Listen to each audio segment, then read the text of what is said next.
Saudi আরবের 100 বছর আগেকার সেই ঘরগুলোর ছবিগুলো আপনাদের মাঝে আমি তুলে ধরতেছি। এটা কিন্তু 100 বছর আগেকার সেই ঘরটা।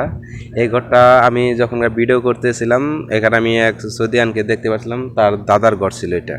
তার দাদা এখানে কৃষি আবাদ করতো এই জায়গাতে। কিন্তু এখনকার এখানে মরুভূমি, এখনকার মনে হয় যে এখানে এতটাই পাথর পাথর হয়ে গেছে, বল দেওয়া যত কাঁচরা ময়লা আছে সব এইগুলো এখানে আসা ফেলায়। আর তখনকার দেখেন, তখনকার তারা একটু বড় লোক, তারা বানা শহরে যে হেরা জেদ্দা শহরে তারা এখন বাড়িঘর করেছে, তারা অনেক প্রভাবশালী এখন বর্তমান। কিন্তু এখনকার যে কথাটা হচ্ছে, দেখেন তখনকার যে ইট এই পাথরগুলো, ছোট ছোট পাথর দিয়ে হেরে তারা এইগুলো ইট বানাইছিল। আর ইটের সাইজগুলো দেখেন কীরকম। আর এখনকার বলগুনে অন্য সিস্টেম।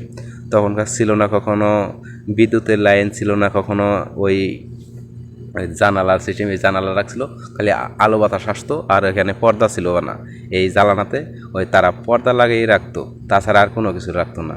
আর এই যে আমি দেখা এখানে যে ইটের পাথরগুলো আমাদের দেখেন পাথর পাথর দিয়ে হেরে মানে এইগুলো ইটগুনা বানাইছিল, আমরা যাই বলক বলি এখানে। যাই হোক, এই দেখেন উপরে যে ছাদটা দেখতেছেন, এটা কিন্তু কাঠ, কাঠ দিয়ে হেরে। আর তার উপরে কী দিছে জানেন?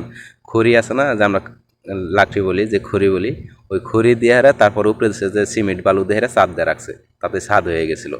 আর নিচে কাঠ দিছিল, ওই কাঠের মধ্যে তার আগুন জ্বালায় না, কিন্তু তারা যাওয়ার পরে হঠাৎ করে আইসা দেখে না ওই ছাদের মধ্যে ওই কাঠের মধ্যে আগুন লেগে গেছিলো।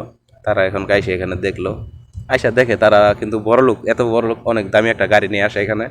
আইসা আমার ডাইকা নিয়ে হেরে তার গাড়ি একটু পরিষ্কার করায়।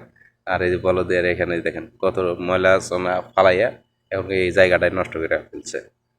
এখন তারা এই জায়গার আশা করে না, তারা অনেক বড় লোক, তারা এই সৌদি আরবের জেদ্দাতে তাদের বাড়িঘর করছে অনেক দামি। তারা এক ভাই সরকারি চাকরি করে, এক ভাই না দুই ভাই সরকারি চাকরি করে, আরেকজনে অন্য অন্য চাকরি করে। তার বাবার ঘর ছিল না, তার দাদার ঘর ছিল এটা। আমি যে সৌদিয়ানে ছিল তার দাদার ঘর ছিল, তার বাবা এখানে বানা ওই সৌদিয়ানের বাবা এখানে জন্ম নিয়েছিল এই ঘরের ভিতরে। মাশাআল্লাহ, আগেকার ঘরগুলা কীরকম আর এখনকার ঘরগুলা কীরকম। ধন্যবাদ, সবাই ভালো থাকবেন।